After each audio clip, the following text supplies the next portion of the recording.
जो ही तालके में मलेरिया ऐं गेस्ट ते ज़ाब्तो न आयो आहे। वधीक हिकु ॼणो फ़ौत थी वियो आहे। ॻोठ बखर जमाली वासी नौजवान वकार बखराणी मलेरिया विखे दम ॾेई छॾियो आहे। बिल्कुलु नाज़रीन, 3 महीननि अंदरि ॻोठ में मलेरिया विखे फ़ौतुनि जो अंग वधी 17 थी वियो आहे। जो ही खां इहा ख़बर अवां ताईं पहुचायूं पिया। तालके में मलेरिया ऐं गेस्ट्रो ते ज़ाब्तो न आयो आहे। वधीक हिकु ॼणो फ़ौत थी वियो आहे। ॻोठ बखर जमाली वासी नौजवान वकार बखराणी मलेरिया विखे दम ॾेई छॾियो आहे। इन हवाले सां जोही मां असां लाइन ते मौजूद आहे अमर लाशारी। जी अमर, छा तफ़सील आहे? जी बिल्कुलु, जोही तालके अंदरि मलेरिया ऐं गेस्ट्रो जा जेके हानिया आहिनि उहे जारी आहिनि।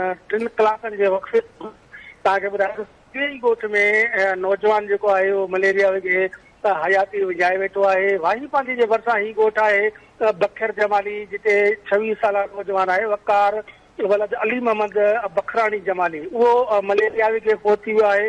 वारसनि जो चवण इहो आहे त काल खेसि तेज़ बुखार थियो हुयो ऐं जंहिंखां पोइ हुनखे डॉक्टरनि खे ॾेखारे वियो, मगर काछे अंदरि जोॻो इलाज न थियण जे करे हू फ़ौत थी वियो आहे। तव्हांखे ॿुधायां त साॻिए ई ॻोठ में 3 कलाकनि जे वक़्फ़े खां पोइ ही नौजवान फ़ौत थियो आहे। जॾहिं हुनखां अॻु मासूम लिंगरी जेका आहे अतियाद ही तारीख़ बखराणी फ़ौत थी वई हुई, जंहिंजी तदफ़ीन जो अञा तयारियूं ई थी रहियूं हुयूं, त वॾा ही नौजवान जेको आहे फ़ौत थी वियो आहे। तव्हांखे ॿुधायां त काछे जे हिन ॻोठ बखर जमाली में 3 महीननि जे अंदरि 17 इंसानी जेके जानियूं आहिनि उहे ज़ाया थी वियूं आहिनि, जिन में सिर्फ़ मासूम ॿारनि जी आहे। जॾहिं त जोही तालके अंदरि 3 महीननि जे अंदरि 68 जेके मासूम इंसानी जानियूं आहिनि उहे मलेरिया ऐं गेस्ट्रो विखे फ़ौत थी वियूं आहिनि।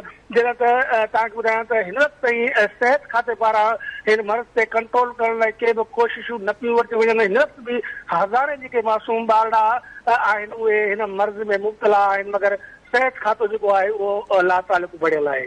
जी बिल्कुलु ठीकु आहे। वॾी महिरबानी अमर लाशारी तफ़सील ॾियण जे लाइ।